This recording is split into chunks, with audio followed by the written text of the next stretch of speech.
Estamos, amigos, conversando en La Máquina de Pensar vamos a darle, antes de darle la invitación, quiero decir que tenemos a Juan Cora en controles de emisión, que está saludando ahí a toda la audiencia, que no lo puede ver, pero créanme, me está saludando, y a Gustavo Germán en la producción. Y para un poco culminar esta semana dedicada a Lovecraft, vamos a conversar. Él está del otro lado del teléfono, del otro lado de la línea. Ramiro Sanchís, ¿andás ahí? ¿Cómo andás? Pablo, ¿cómo estás? ¿Todo bien? Bien. Me acobardé, viste, con la lluvia, pero ya paró. Ya paró, sí, digo, era una lluvia realmente... Ahora que le avisé a Gustavo era como que apocalíptica, pero bueno, ahora ya... Era apocalíptica, sí, porque a mí me agarró en medio de Boulevard Artigas y en Tres Cruces, y bueno, ahí no funcionan los paraguas, y realmente era apocalíptica, como decís vos, pero tiene que ver con Lovecraft, es parte de la producción de La Máquina de Pensar. Para culminar esta semana, realmente era un viento impresionante, y bueno, en Lovecraft, si hay un elemento que siempre está presente, es el meteorológico, ¿no? El paisaje, ¿no? El clima. Sí, yo pensé que con este elemento ibas a decir el agua, ¿no? Y el agua también, bueno, pero es verdad, muchas apariciones se dan siempre en tormentas, cuando aparece, cuando leemos el relato lo más parecido a un relato de primera mano de una aparición de Cthulhu, que es en el cuento, al final del cuento La Llamada de Cthulhu, es en el medio de una tormenta, ¿no? O sea, hay todo un juego con eso. En las montañas de ¿cómo es? Ay, de la locura. La locura, en la nieve, ¿no? También la nieve. Hay un detalle que dijiste ahora, Ramiro, y que me gustaría, te lo pregunto, porque no lo hablamos durante toda la semana, es una de las cosas que habría que haber hablado en estos días antes. Hablaste de Cthulhu, o Cthulhu, o Cthulhu, que es digamos, uno de los monstruos, de los primordiales, así más conocidos, y él el tema de la pronunciación, dijo que no hay forma de pronunciarlo bien. ¿Cómo es eso? No, bueno, cada uno lo pronuncia como puede o sí. quiere. La persona que a mí de algún modo me introdujo efectivamente prestándome libros en la obra de Lovecraft decía Chulú. Claro. Y qué sé yo. O sea, hay una carta por ahí en que Lovecraft explica o trata de razonar que tratándose de un nombre alienígena, no hay manera de que el aparato fonador humano pueda reproducir esos sonidos, entonces se escribe así, pero vaya uno a saber cómo se debe decir, así que cada uno lo dice como quiere. Claro, está bueno eso, que no, digamos que las cuerdas vocales humanas no pueden pronunciar ese nombre, entonces todos los que lo digan lo van a decir mal. Elvio Gandolfo dijo Cthulhu, por ejemplo, y yo también decía Cthulhu, pero Cthulhu porque es un poco la pronunciación consagrada en lengua inglesa. Y uno escucha, incluso a veces con otras grafías, como en Metallica, por ejemplo, cuando ya tienen un instrumental que se llama Call of Cthulhu, pero lo escriben con K, Cthulhu, ¿no? Como que de ahí de la pronunciación que más escucharon les quedó la idea de que eso era con una K, entonces Cthulhu. De todas formas, esto puede parecer una pavada, pero no lo es, porque tiene varios nombres así, que son impronunciables, que quizá, digamos, como si fueran escritos en alemán digamos, vinculado con un esquimal, no sé, digamos, una cosa rara. Justo la semana pasada estaba en un taller literario que da Mónica Marchevsky, que justamente estábamos hablando de Lovecraft, y uno de los que participaron, pensando en voz alta o recordando cosas, señaló que es cierto, una cosa que es cierta, y es que muchos nombres tienen como una sonoridad egipcia, ¿no? Entonces por ahí también se puede, o hay como toda una serie de peso de connotaciones en algunos nombres. Shub-Niggurath, por ejemplo, la cabra con los 7 cabritos, como por otros lados. Shub-Niggurath me suena a algo mesopotámico. Claro, exacto, o los yogots, ¿viste? Claro, sí. Cada nombre de algún modo... O sumerios, sí.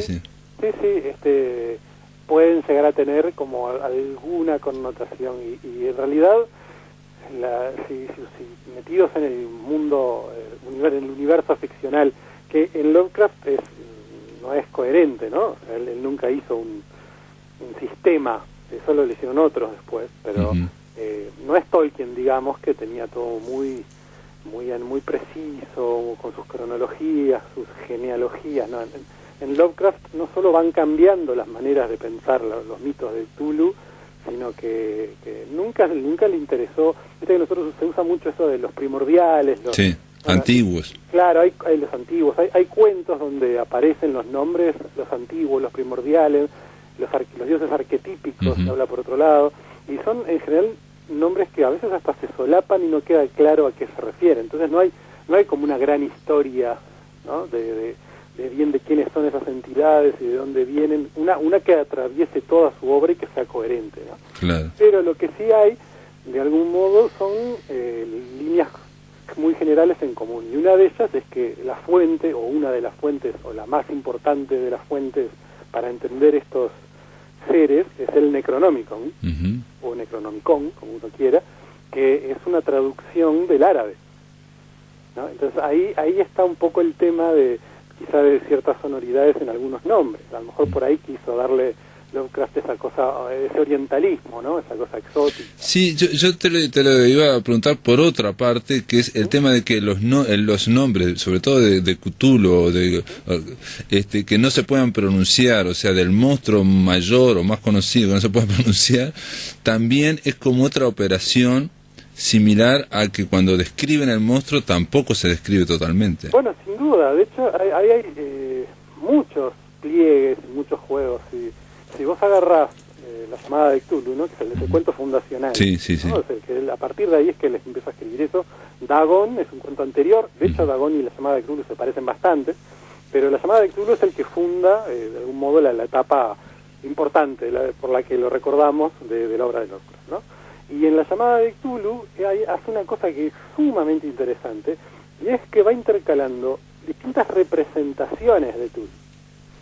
O sea, nunca tenemos acceso a la cosa terrible, claro, desde un narrador que lleve el cuento, como en otros cuentos de él, que están conducidos por el mismo narrador siempre, y que nos lo cuente. Lo que tenemos en la llamada de Cthulhu son testimonios, digamos, crónicas. Se juega un poco a crear una sensación de realidad, si se quiere, apelando a distintos registros de escritura. Y lo primero que vemos son dos obras de arte, digamos. Uno es un bajorrelieve y otra es una estatuilla. Sí.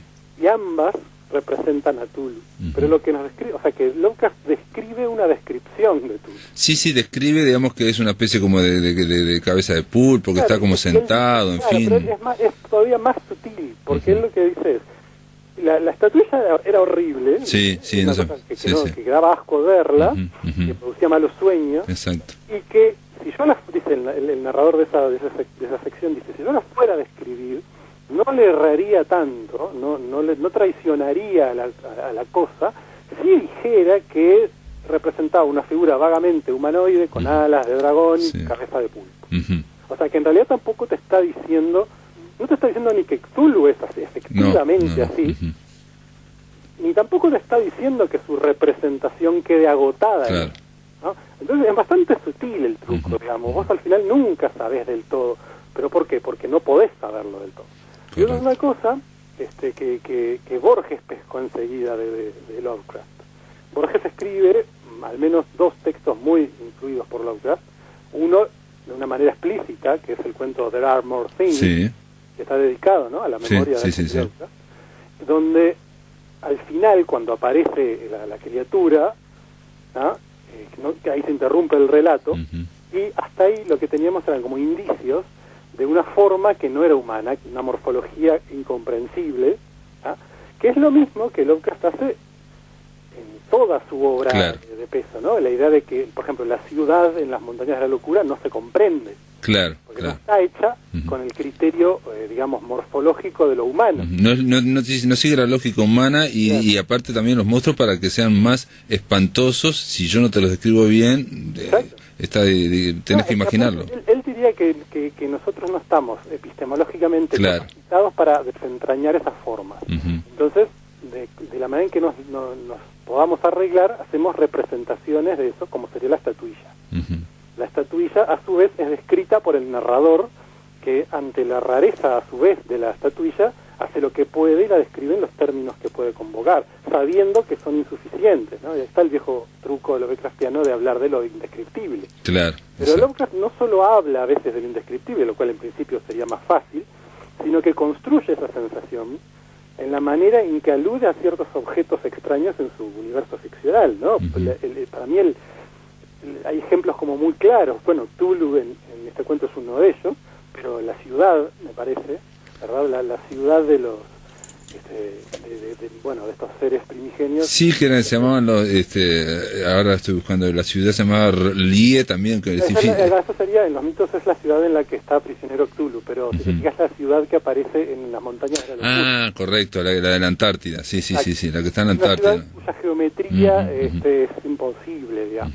Y el colmo, digamos, de las descripciones imposibles es la de Azathoth, que es el dios supremo, digamos, que es una entidad sin mente que blasfema en el vacío rodeada por flautistas. O sea, bueno, la misma descripción se cancela a sí misma, porque en el vacío flautistas, entidades cósmicas, no, todo parece de algún modo ser incompatible, ¿no? Todas las partes de esa descripción parecen incompatibles entre sí, entonces el objeto literario, digamos, que generan es inaccesible. Mencionaste en la llamada de Cthulhu que hay esa estatuilla, bueno, hay o hay una arcilla también, y bueno, como que sí, que hay algo que es casi constante en Lovecraft, que es que siempre encuentran o un monolito o algo así que es de otra civilización, pero que viene a veces de otra raza, de otra especie. Uno de los también estos, como te decía hace un rato, ejes o lugares comunes a toda la obra es la relación de lo incomprensiblemente antiguo, digamos. Claro, o sea, no solo lo antiguo, yo te puedo decir, bueno, mira, acá tenés esta tableta de arcilla de la época de Absurbanipal, claro, sino esto es algo que científicamente se puede datar, pero es absurda la data, ¿no? Porque te diría, esto tiene 6.000 millones, a ver, no, me exageré, pero esto tiene 6 millones de años, digamos. Sí, él habla en términos de, yo qué sé, de eones o de... Claro, millones una data que es incompatible con la historia de la humanidad, o sea, es anterior a lo humano. Entonces, esa civilización que está ahí, no es humana, viene de otra parte, es otra cosa, y ahí genera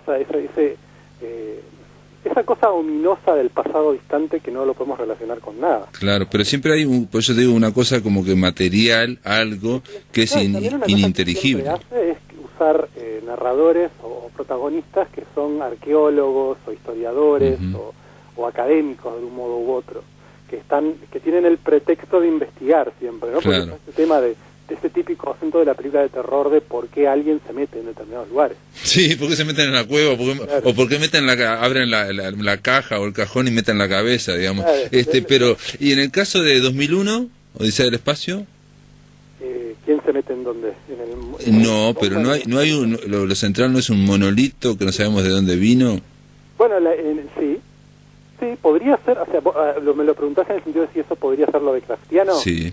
Lo que pasa es que lo que hace Clark ahí, que lo hace un poco menos lo de Lovecraftiano, o en todo caso, planteado al revés, sería más lo de Lovecraftiano si el monolito hubiese aparecido en la Tierra.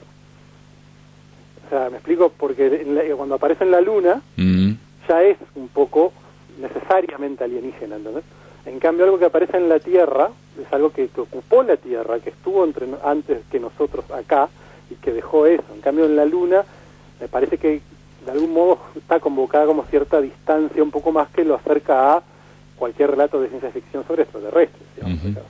Sí, bueno, aparece también con, el inicio aparece con los monos en la Tierra, pero de todas formas... se queda, ¿no? De ese monolito no es encontrado. No, después se encuentran en la Luna y en la órbita de Júpiter en la película y de Saturno en la novela. De alguna forma, digamos, pero ese mismo mecanismo de algo totalmente indescriptible, bueno, en la película lo vemos, digamos, y no juega con la extrañeza, pero es esa idea de algo que viene millones de años atrás, ¿no? O sea, que combina lo extraordinariamente antiguo con lo completamente inhumano e incomprensible. Claro, que es incomprensible sobre todo. Lo interesante es que Clark y Kubrick hayan elegido una figura como un prima, ¿no? Una cosa completamente regular. En Lovecraft es todo lo contrario. Todo lo contrario, sí. Irregular siempre es. Exacto, siempre es irregular, pero digo, la figura incluso de la palabra monolito está en varios relatos de Lovecraft, lo pensé, digamos, pero... Sí, porque a Lovecraft le interesaba mucho la arquitectura, o sea, era un tipo que leía mucho sobre arquitectura, y si lees muchos de sus textos, incluso cuando no tiene... es de pasada o un pasaje introductorio o de relleno, te diría, siempre alguien hace una descripción de edificios, de casas, sí, ¿no? Espectacular, sí. Le interesaba mucho el tema, era como un interesado, digamos, en la arquitectura. No, y su literatura tiene descripciones que son fundamentales. Hay mucha gente que dice que es lenta porque precisamente tiene muchas descripciones sensoriales. Ramiro, hacemos una cosa, ¿me esperás en línea? ¿Cómo no? Vamos a hacer una pausa, amigos. Estamos conversando con Ramiro Sanchís, que él, no lo dije, pero su última novela, bueno, su penúltima novela publicada en fin de siglo, se llama Verde, y es un homenaje también a Lovecraft. Después de la pausa continuamos aquí en La Máquina de Pensar. En el aire de Radio Uruguay, La Máquina de Pensar.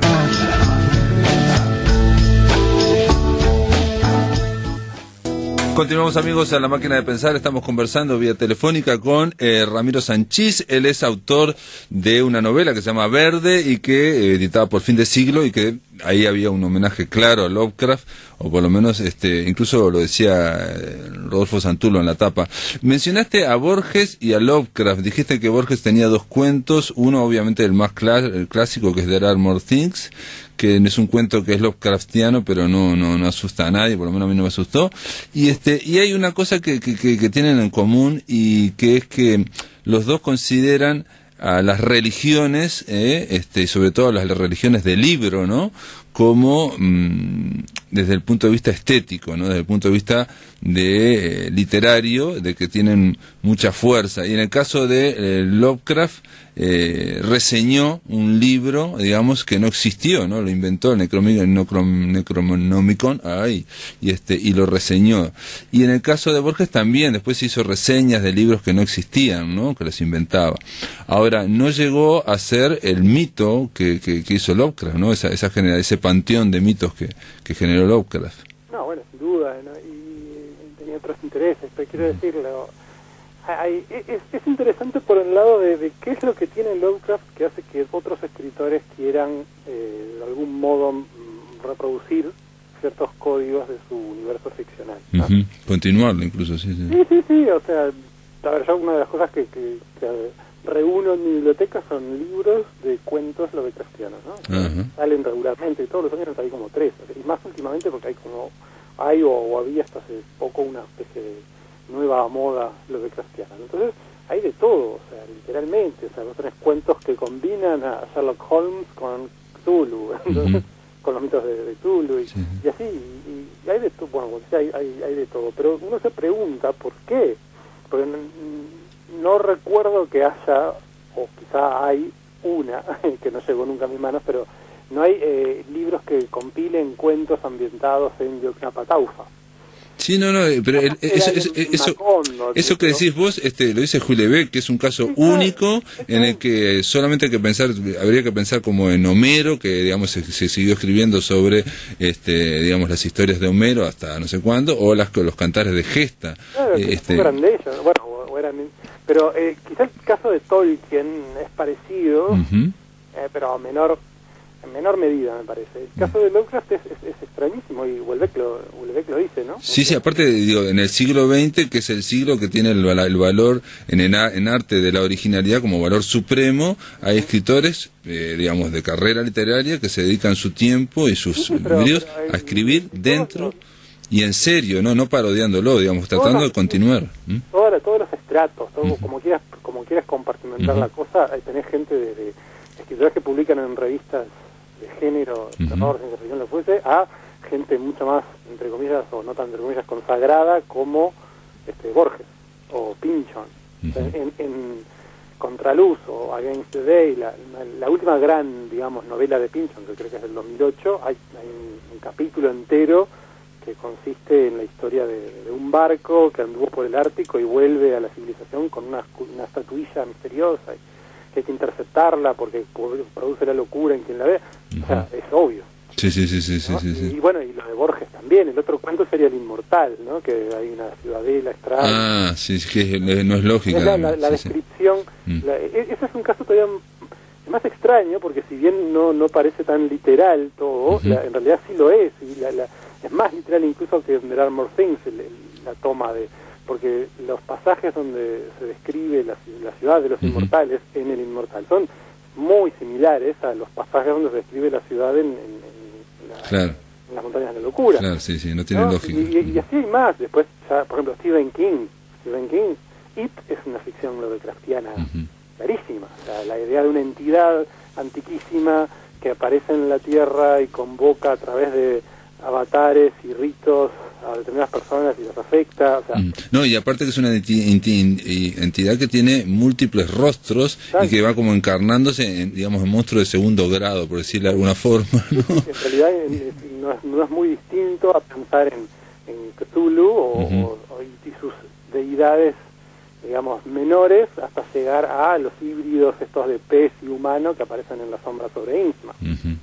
Así que en realidad es bastante similar, pero ahí tenés varios escritores muy fácilmente rastreables que retoman a Lovecraft, y eso es fascinante. Digo, bueno, el propio Houellebecq, o sea, el libro de él sobre Lovecraft para mí es uno de los mejores libros que se han escrito sobre Lovecraft. Sí, muy lindo, sí, muy bueno. No, y también otro cuento que tiene Borges, que lo hemos comentado aquí, es La casa de Asterión, que si vos lo pones con El intruso de Lovecraft, están claro, uno en un castillo y el otro está en una gran casa, digamos que es como un laberinto y... Sí, no, a ver, el monstruo narrando en primera persona. Exacto. Generas empatía, ¿no? O sea, y al final nos descubrimos que los monstruos, digamos, claro, los normales son los otros y él era el monstruo. Claro, no, pero ahí fíjate que lo interesante también es que postulando la hipótesis de que Borges leyó El extraño, ¿no? Y ofreció de algún modo su versión, claro, la versión de esta literaturizada al extremo, ¿no? Porque es el Minotauro. En cambio la de Lovecraft no tiene esa dignidad literaria, digamos, claro, de no emplear figuras míticas, mitológicas, etcétera. Es interesante que Borges lo haya literaturizado, Lovecraft. Una de las cosas que a mí siempre me llama mucho la atención es cuando en la editorial Minotauro, ¿no? Se traduce el color surgido del espacio como el color que cayó del cielo. Sí. Hay como un paso que suena de algún modo menos pulp, menos ciencia ficción y terror, y más poesía. Después me enteré que en realidad lo que hizo ahí Minotauro es, y en todos los títulos de los cuentos que están en ese libro, que es fundacional, digamos, para la lectura de Lovecraft en español, ¿no?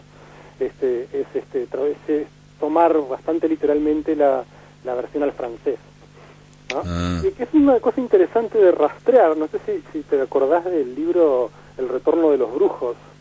Sí, te iba a preguntar por Alistair ¿cómo se llama el hombre?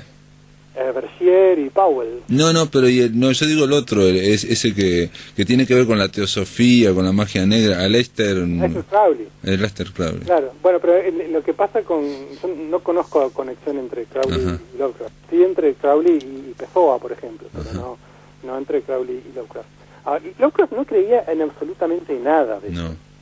No, Crowley supongo que sí, pero era una especie de gran chanta, ¿no? Eso era lo genial, pero bueno, justamente podemos pensarlo como un tipo un poco más metido en todo esto. Lovecraft para nada, Lovecraft era un racionalista. Pero le encantaba toda la parte pagana, toda la parte esotérica, e incluso menciona muchas veces diciendo que los teósofos y la teosofía no sé dónde, que es otra corriente. Tiene como cualquiera, etapas.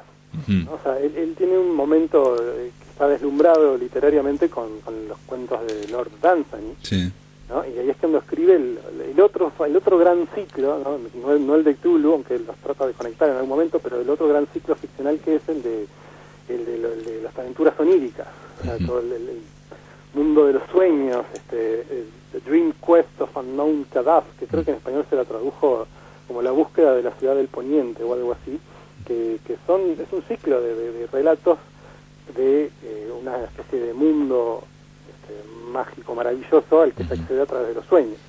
Y eso está todo muy inspirado en los cuentos de Lord Dunsany. Bueno, otra cosa que hace Lovecraft es muy interesante cuando empieza a tomar de fuentes literarias, ¿no? Él eventualmente deja ese lenguaje de lo exótico onírico, digamos, y se acerca a la ciencia ficción. Si vos lees Los sueños en la casa de la bruja, por ejemplo, abunda en referencias a matemáticas a geometrías no euclidianas, a la relatividad, ¿no? Que demuestran que él ya estaba leyendo un poco de divulgación científica, que le interesaba usar el lenguaje científico para explicar lo que 8 años antes explicaba en términos de dioses. Claro. En su etapa donzaniana, o al final de su etapa donzaniana, que es cuando empieza con los mitos de Cthulhu, él todavía habla de dioses, ¿no? Estos dioses primigenios, etcétera, etcétera. En cambio, si vos ya lees las últimas etapas, los últimos textos de él, por ejemplo, las montañas de la locura, ahí el cuento es básicamente de ciencia ficción, o sea, no son dioses, en el sentido en que connota el término. No son otras razas. Son extraterrestres. Llegaron a la Tierra, quién sabe, desde sus planetas y tal, hace millones de años, y accidentalmente crearon la vida en la Tierra. Claro, y lo que queda incluso son los esclavos de ellos, ni siquiera... Bueno, exacto, y eventualmente generan una especie de raza de esclavos, que son los Shogots, y que terminan rebelándose y destruyéndolos. Eso es más o menos el cuento, pero fíjate toda esa... ¿Qué tan de algún modo cerca está en la imaginación colectiva que hasta ponerle Prometheus, ¿no? Prometeo, la película, más o menos trata de eso. O sea, lo primero que se ve en Prometeo es un momento donde se genera la vida a partir de la intervención de una entidad, una criatura alienígena, ¿no? Está con su nave, está ahí.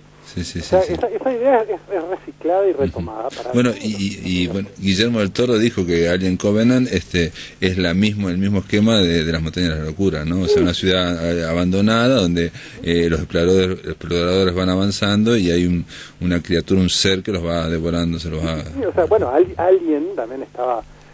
hay muchas maneras de ver las conexiones entre Alien y Lovecraft.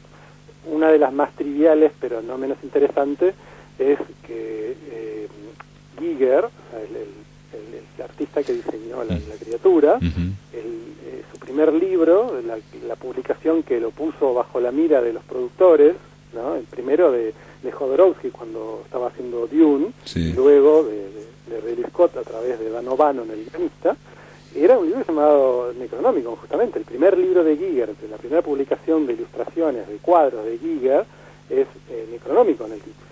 Miramos. Y de hecho, si te fijas, no solo en ese libro, pero en todos los diseños publicados de Alien, Giger hace muchas referencias a uno que podríamos llamar una especie de estética egipcia, con jeroglíficos y paneles y estelas y todo eso que después fue aprovechado por las películas.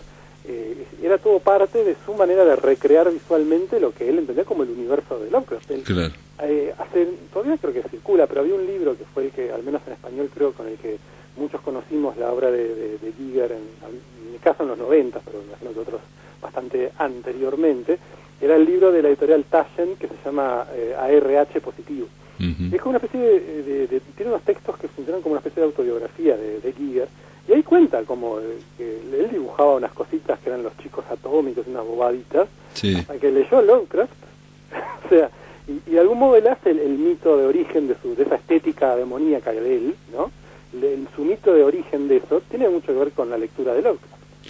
Muy bien. Entonces, digamos, culminamos la semana probando claramente que Alien está inspirado en Lovecraft desde todos puntos de vista. Exactamente. Toda la saga, no la última que de Alien Covenant que dice claramente Guillermo del Toro. No, pero sin ir a lo literal, o sea, la música. El metal, el dark ambient. No, y el propio Ridley Scott dijo que la primera, el monstruo lo fue cambiando para que no tuviera una misma forma, ¿no? Y se ve eso, a veces está caminando. Pero es un ejemplo más literal es The Thing. Y bueno, de Carpenter, sí, la cosa. Ahí, la Antártida, es lo mismo, una figura protoplasmática cambiante que es irreconocible en sus distintas formas. Claro. No, eso está ahí, es las montañas de locura reescrito, ¿verdad? Muy bien, Ramiro, gracias por estar acá y gracias por ayudarnos a terminar esta semana dedicada a Lovecraft.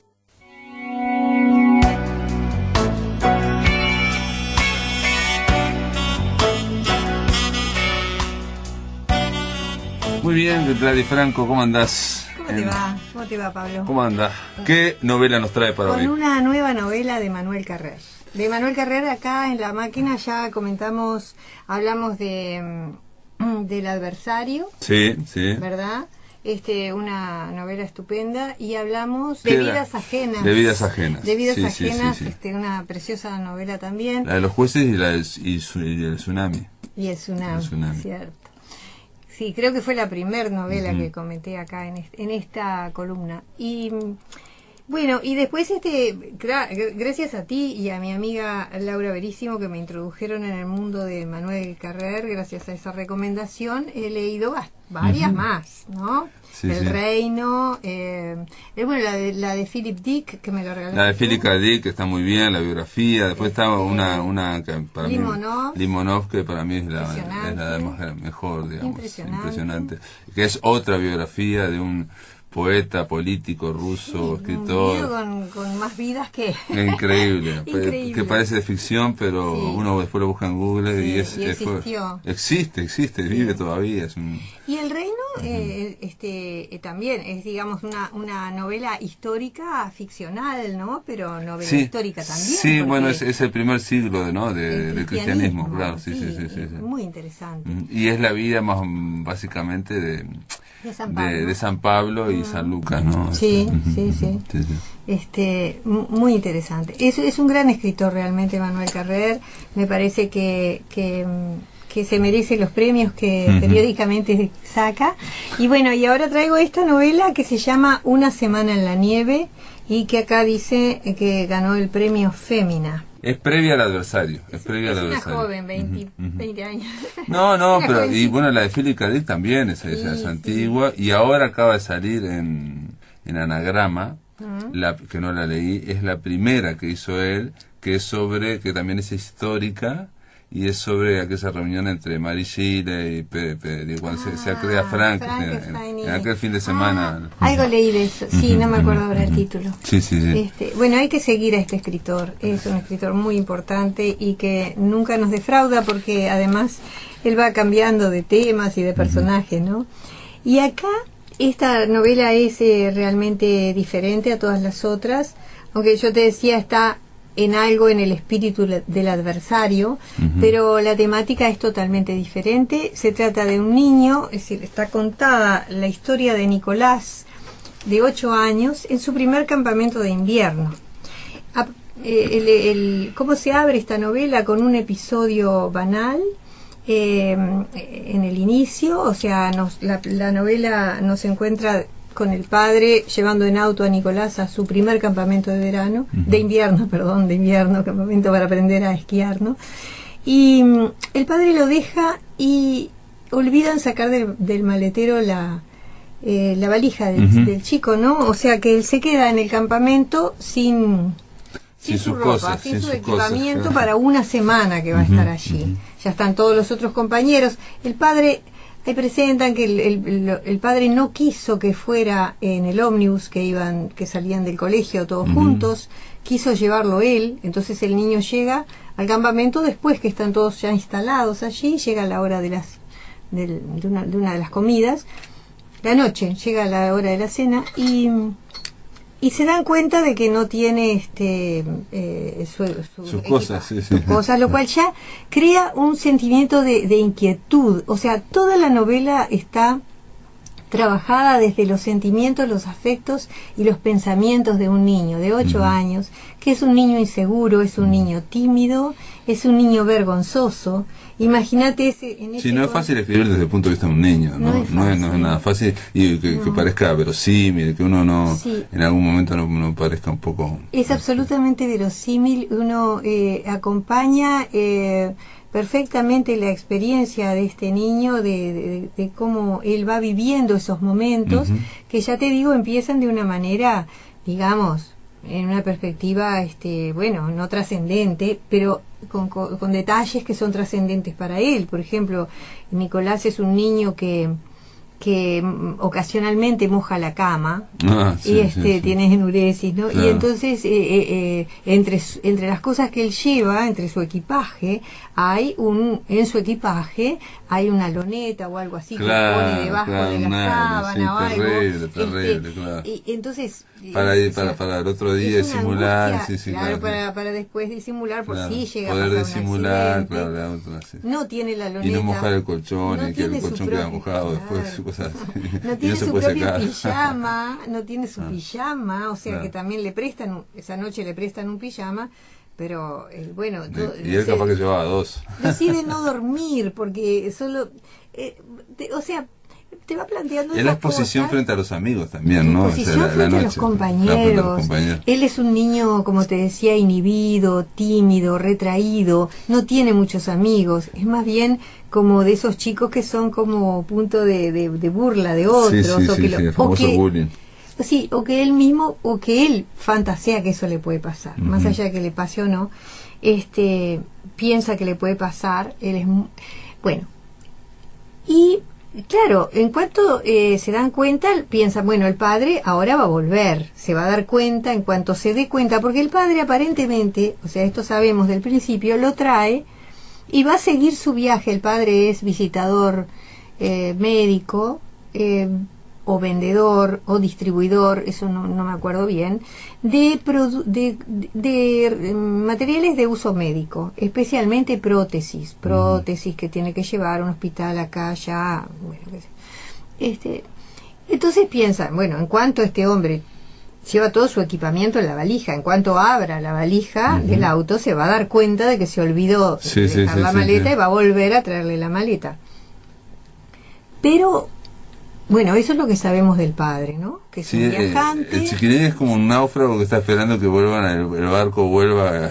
Es claro, y se imagina, bueno, Claro. bueno, esa noche no vuelve, al día siguiente, bueno, habrá llegado ya a un lugar, estará viendo la valija y habrá encontrado entre los brazos y piernas y no había cosas de celular plástico. también, ¿no? Porque, claro, no hay celular. Claro, llaman a la madre por teléfono, o sea, nos enteramos de que los mayores llaman a la madre parece que de manera muy parca dice que el padre se va a encargar, que si el padre llevó al niño, el padre es el que se va a encargar.